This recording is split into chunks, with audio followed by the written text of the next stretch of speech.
Assalamualaikum warahmatullahi wabarakatuh. Pemirsa Ruqyah, Baik Sumiati, perempuan asal Batu Kumbung, Lingsar, Lombok, Nusa Tenggara Barat ini mengaku acap kali diteror makhluk gaib. Saat mengikuti ruqyah masal di Masjid Islamic Center Mataram, ibu dua orang anak ini tak mampu lagi mengendalikan diri.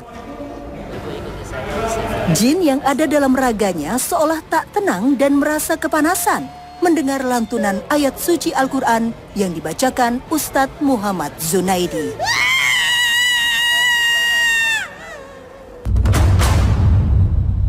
Pemirsa Ruqyah, kondisi Sumiati yang masih sering mengalami kesurupan membuat kami mendatangi rumahnya untuk melanjutkan terapi ruqyah. Ustadz memintanya untuk lebih berkonsentrasi dan memfokuskan pikirannya hanya kepada Allah Subhanahu wa Ta'ala. Astagfirullahaladzim. Saya perintahkan kalau ada jin dalam tubuh saudara-saudariku ikut bertaubat kepada Allah Subhanahu wa Ta'ala. Ikut bertaubat dari dosa-dosa kalian, mengganggu manusia, tinggal dalam jasad. Sekejap, perempuan berusia 30 tahun ini beraksi. Allahu la ilaha illa huwa. Ustadz mulai melantunkan ayat-ayat ruqyah. Wa la yuhituna bi syai'in min ilmihi. Seakan tak sanggup mendengar ayat-ayat suci Al-Quran, Sumiati berderai air mata. Tetapi tiba-tiba jin ini naik pitam dan menunjukkan ketidaksukaannya.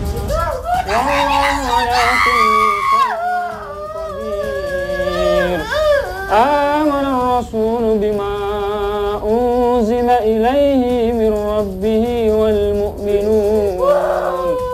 Apa yang kamu rasakan, ha? Sakit. Kamu di dunia dibacakan ayat Al-Quran saja sudah sakit. Ya. Bagaimana nanti di akhirat? Dengan sabar, Ustadz Zunaidi mendakwahi jin tersebut, namun masih saja menolak untuk bertaubat. Kecuali kalau kamu taubat. Mau taubat nggak? Kenapa nggak mau taubat? Apa yang menghalangi kamu taubat? Kamu lebih suka sakit. Suruh buat apa? Suruh buat apa? Emang apa salahnya? Kullama nadijat juluduhum baddalnahum juludan ghayraha liyadhuqul adab. Innallaha kana azizan hakima. Innallaha kana azizan hakima. Innallaha kana azizan hakima. Ustadz Zunaidi kembali melanjutkan ruqyah, dan ini membuat jin semakin menunjukkan kemarahannya. Ila Musa an alqi 'asak fa idza hiya talqafu ma yafikun wa waqa'a al-haqq wa batala ma kanu ya'malun fadhalika wa al-sagirin wa ulqiya as-saharatu sajidin qalu amanna bi rabbil alamin alladhi yuwaswisu fi sudurin nas.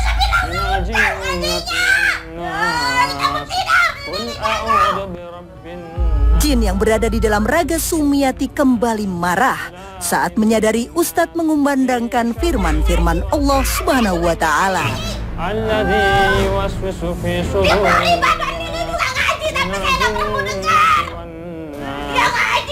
Kok ada yang lain rasanya di badan ini? Langsung tidak bisa mengontrol diri, tidak bisa menguasai diri. Saya langsung teriak histeris pas itu, sudah tidak sadar, sudah teriak sejadi-jadinya. Sumiati geram. Tahu tak bakar rumah saya? Itu rumah saya kamu bakar, tak bakar jenggotmu nanti. Iya kayak gitu. Emang kamu bisa bakar jenggot? Ancaman ingin membakar jenggot sama sekali tidak menyiutkan nyali Ustadz Zunaidi. Nggak mau. Ayo bakar jenggotmu dulu baru saya bakar. Itu rumah saya itu. Jangan bakar. Masa rumahnya kecil amat? Masa jenggotmu berewokan banget? Oh, sunnah Rasulullah. Mana Rasul? Hah? Siapa Rasul? Rasul itu utusan Allah. Yang adapun syaitan yang meminta syarat dia akan keluar dengan membakar jenggot saya, itu tipu daya syaitan saja. Dan sekaligus dia ingin merendahkan. Karakter jin itu memang suka menjatuhkan mental kita. Ketika kita bacakan ayat di awal, dia akan mengatakan saya juga bisa membaca ayat yang kamu baca. Tapi ketika bacaan itu kita teruskan, dia akan menutup telinganya dan berteriak sudah seperti itu. Pemirsa Rukyah, wajah Sumiati kembali menunjukkan amarah meluap-luap ketika Ustadz Zunaidi mencoba memusnahkan barang-barang milik Sumiati yang ia dapatkan saat memeriksakan anaknya. Ada cincinnya. Ya kirain jatuh biasa, ndak kita hiraukan sudah. Ya paling sakit cuman diurut-urut biasa gitu. Tapi sudah 2-3 hari kok ndak bisa sembuh-sembuh. Nah dari sana kok kita sudah mulai resah. Kalau ini cuman jatuh biasa, kok bisa sampai sekian hari ndak bisa jalan gitu. Kita berusaha sana sini cari obat lah. Jadi untuk biar adik bisa berjalan lagi. Ke tempat apa istilahnya itu dukun lah ya, dikasih lah sejenis alat berbentuk cincin dan botol, dan di dalamnya ada kayak modelnya besi gitu ya. Di sana kita disuruh taruh di rumah, tanam di halaman gitu.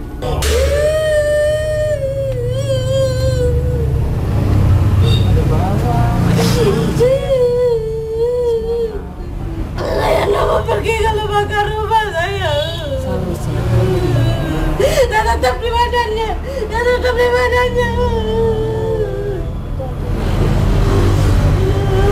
Bakar jenggotku sekarang.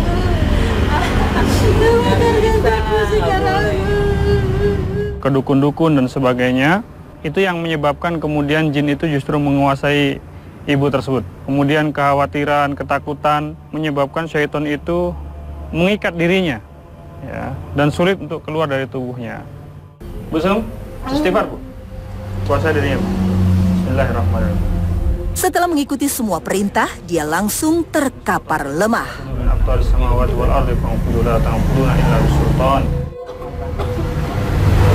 rasanya waktu dibakar?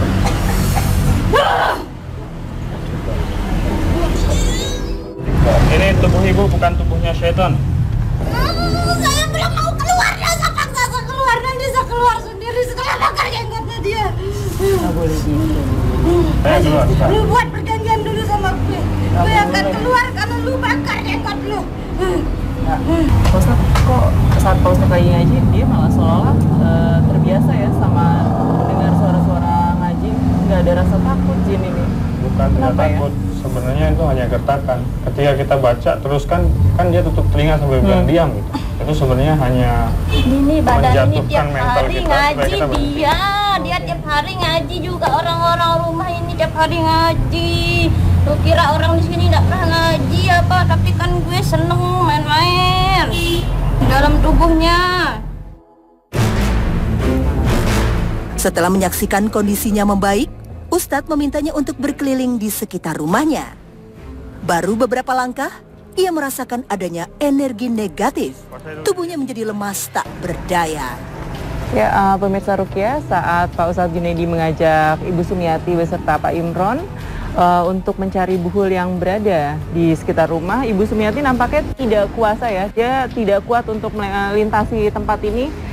Pasti langsung kerasukan atau enggak jatuh terkulai. Nggak kuat ya? Apa berarti di sini? Coba jalan ke sana, kuat gak? Kami mencoba kembali melangkahkan kaki menyusuri setiap sudut rumah sambil disertai dengan bacaan ayat-ayat rukyah. Bismillahirrahmanirrahim. وأوحينا إلى موسى أن ألق عصاك فإذا هي تلقف ما يأفكون. Sadar, tapi saya juga heran sendiri kok bisa tiba-tiba lemes begitu. Ya, bisa tiba-tiba lemes kayak udah enggak ada tenaga. Kita coba, kita ajak Ibu Sumiati untuk mengelilingi rumahnya. Ini bukan satu keharusan, tapi sihir itu biasanya dikirim oleh orang yang mengirimnya menggunakan buhul-buhul. Ya, Pak Ustadz, kenapa tadi ada beberapa titik di mana saat Ibu Sumiati sedang mencoba mengelilingi, dia tuh nggak kuat?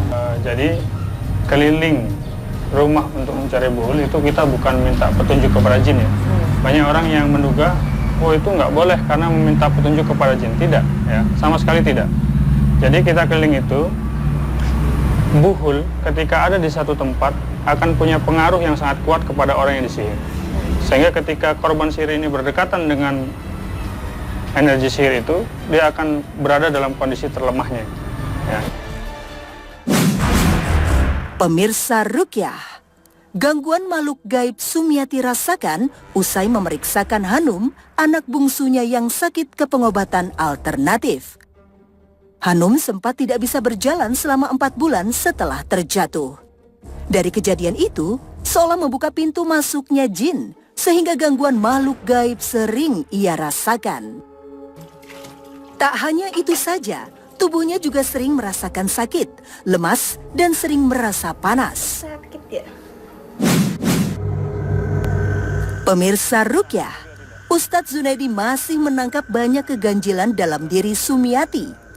Dia pun mengajak kami bertandang ke rumah mertuanya di Kecamatan Kediri, Lombok Barat.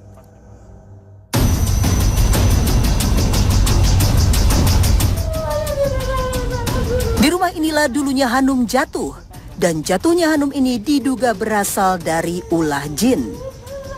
Belum lama berada di rumah ini, dia sudah tak dapat menguasai diri. Untuk membuang energi negatif di rumah mertua Sumiati, Ustadz Zunaidi kemudian akan meruqyah dengan menggunakan air yang telah dicampur dengan garam. Ya, pemirsa Ruqyah, saat Pak Ustadz Zunaidi sedang mengarah menuju tempat terjatuhnya anaknya Ibu Sumiati hingga membuat anak tersebut tidak bisa berjalan kurang lebih 4 bulan, tiba-tiba Ibu Sumiati kembali kehilangan kesadaran dan dia mencoba melarang.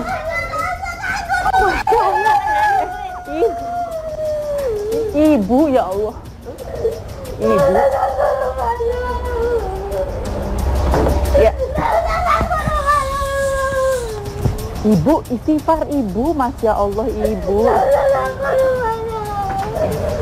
Ini dia terus mengarah ke tempat tersebut ya.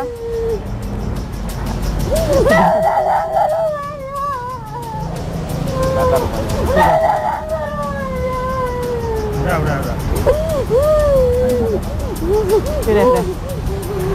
Sudah kan, sudah.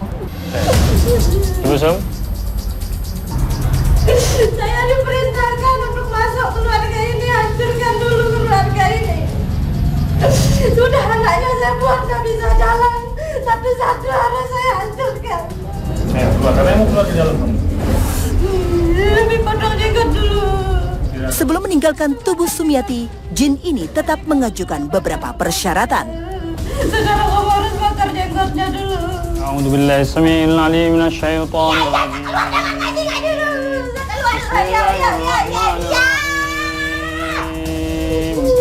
Wassafati saffan. Saya mau keluar dari sini, tapi saya akan masuk ke orang lain. Fata'alallahul malikul haqq. La ilaha illa rabbul alamin.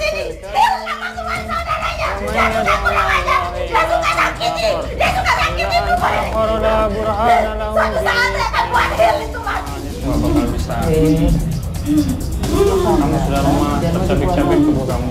Mendingan kamu keluar dan bertobat daripada nanti kamu binasa. Nah, pokoknya saya janji akan keluar dari tubuh ini. Saya akan cari dia. Saya akan cari dia dimanapun dia berada. Karena dia tidak pernah bertaubat.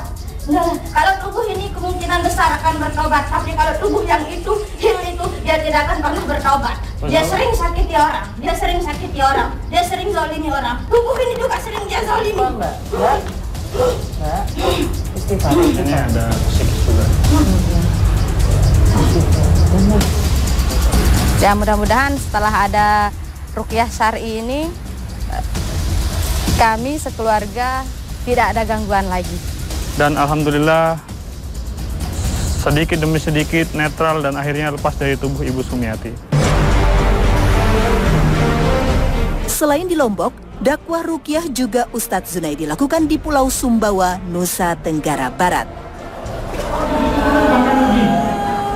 Tidak berbeda jauh dari kasus sebelumnya, gangguan jin juga dialami sejumlah warga dari pulau ini, seperti yang dialami Indah dan Nur Hidayah. Ketika mereka mengikuti ruqyah massal yang digelar di Masjid Agung Nurul Huda Sumbawa, dua mahasiswi yang sering mengalami gangguan jin ini langsung bereaksi.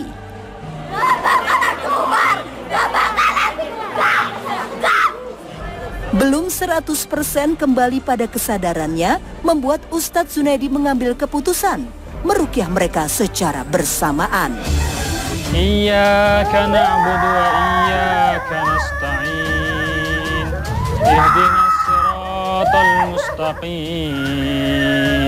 Siratal ladzina an'amta 'alaihim ghairil maghdubi 'alaihim waladdallin.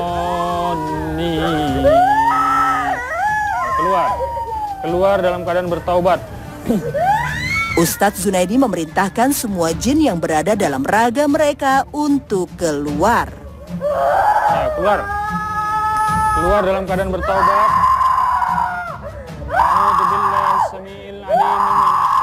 Awal mulanya tuh pas pergi liburan tuh ke pantai, terus tuh lihat ular, terus tuh pulangnya langsung beraksi gitu.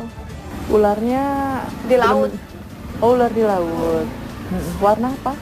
Warna hitam. Setelah yang sering kerasukan itu malam mimpi melahirkan, mimpi sembarang pokoknya yang seram.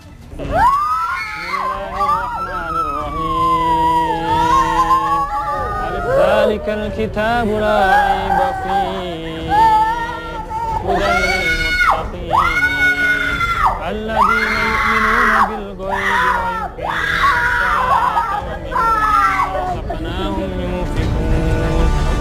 Nur menutup kedua telinga seakan enggan mendengar ayat-ayat suci Al-Quran.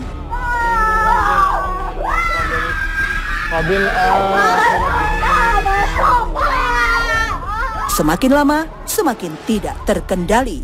Tenaganya berubah menjadi kuat.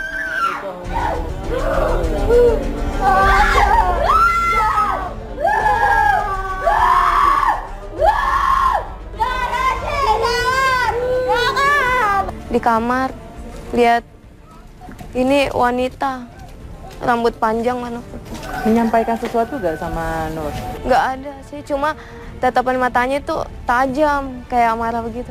Gangguan yang mengganggu Nur Hidayah ini diakibatkan karena kesedihan. Sedih yang berlampau yang disimpan di dalam hati itu menjadi tempat syaitan menguasai dirinya.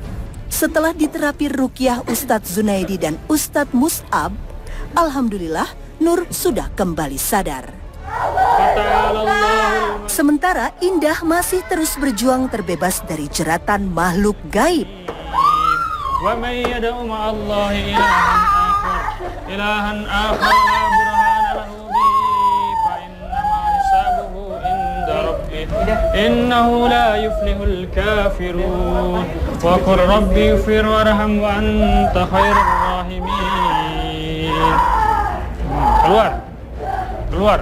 Waktu di pondok itu sering ngelihat sosok-sosok aneh itu yang pernah ditampakin tuh sosok cowok tinggi, hitam, mukanya kayak kebakar gitu. Terus pernah nampakin juga sosok kakek-kakek di atas tingkat itu pakai jubah putih. Habis itu lagi pernah nampakin juga sosok cahaya. Gimana? Hilang. Ustadz Mus'ab berinisiatif membuat racikan herbal khusus untuk Indah, yakni menggunakan daun kelor. Daun kelor ini sangat-sangat mujarab untuk menetralkan gangguan jin. Daun kelor dihaluskan, kemudian dilarutkan ke dalam air. So ini minum ini walaupun sedikit, ini apa namanya, jus. Perlahan Indah mulai meminumnya. Dikit aja nggak apa-apa, dah. Banyak nih, suruh dikit malah banyak. Tak lama dia mual dan muntah-muntah. Alhamdulillah, Indah juga telah lepas dari ikatan jin. Tak ada lagi bentuk gangguan apapun yang dia rasakan. Coba senyum asli, Indah bukan? Oh iya udah. Pemirsa Ruqyah, bekerja untuk mencari rizki yang halal untuk keluarga merupakan suatu bentuk ibadah. Bagaimana agar rizki kita menjadi berkah? Saksikan tipsnya sesaat lagi.